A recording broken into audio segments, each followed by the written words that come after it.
Da Defesa, José Múcio Monteiro, se reuniu nesta quarta-feira com o diretor-geral da Polícia Federal, delegado Andrei Passos Rodrigues, em Brasília.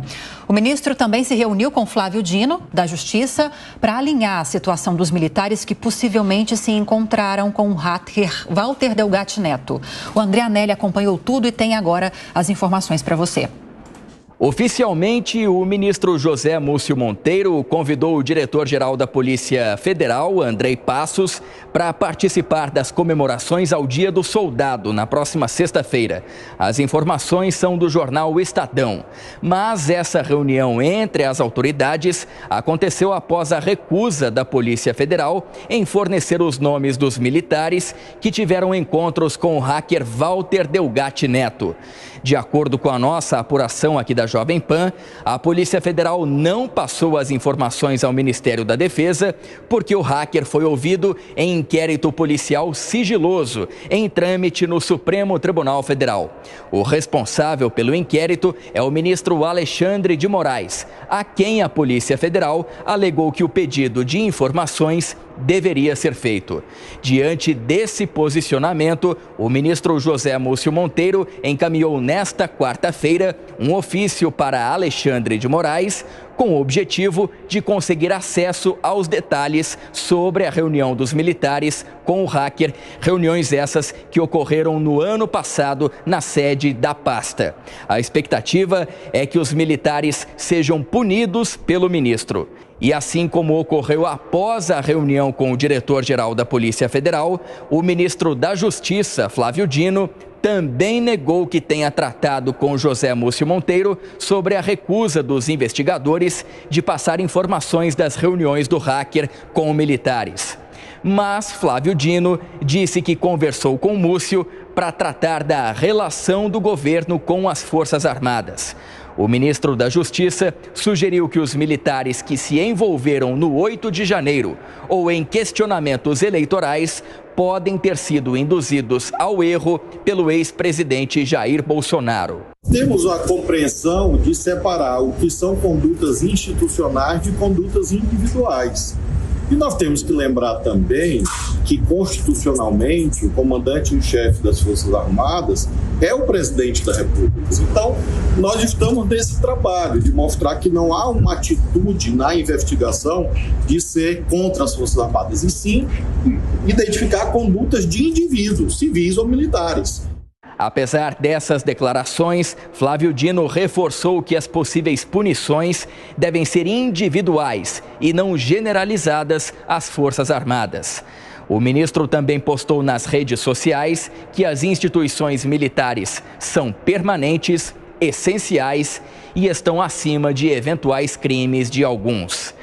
Lembrando que Walter Delgatti Neto, que se reuniu com militares, já está preso preventivamente pela suspeita de invasão dos sistemas do Poder Judiciário em apuração que envolve a suposta participação da deputada federal Carla Zambelli. No início da semana, o hacker também foi condenado a 20 anos e 1 mês de prisão e multa pelo vazamento de mensagens de celulares de autoridades, no que ficou conhecido como caso Vaza Jato. Vamos agora então às análises dos nossos comentaristas. Diogo Schelp inaugurando esse momento nesta quinta-feira. Schelp, bem-vindo, bom dia para você. O ministro da Defesa está pressionando para que essas informações venham à tona, sejam repassadas para o governo em relação ao envolvimento de Delgatti Neto com militares. Essa situação pode acabar respingando no governo atual ou não tem essa possibilidade? Bom dia, Lívia, Tiago, Capês, bom dia a todos. Olha, em primeiro lugar, é preciso avaliar, esperar as provas que Delgatti pode vir a apresentar sobre tudo que ele disse na CPI e também em depoimento à Polícia Federal. Esses encontros que teriam ocorrido com os militares, a julgar se forem verdadeiros, e também se for verdadeira a afirmação dele de que foi o próprio ex-presidente Jair Bolsonaro que orientou ele a buscar se encontrar com os militares do Ministério da Defesa que estavam fazendo a avaliação das urnas para ajudar, a, de alguma forma, a construir a narrativa de que o sistema eleitoral brasileiro não era seguro, então a gente tem que procurar as responsabilidades. E o fato é que a maior responsabilidade nesse caso seria, se for verdade o que disse Delgatti, a responsabilidade do ex-presidente Jair Bolsonaro.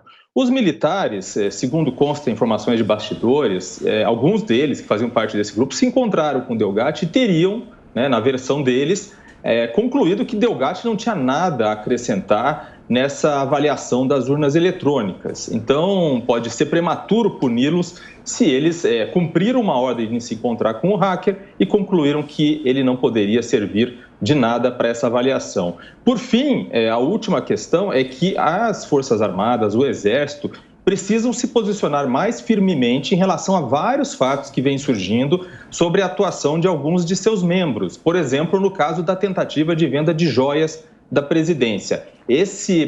Não basta se manter neutro e se manter dentro da legalidade. O Exército e as Forças Armadas precisam se posicionar claramente contra esses fatos aparentemente ilegais que ocorreram no passado.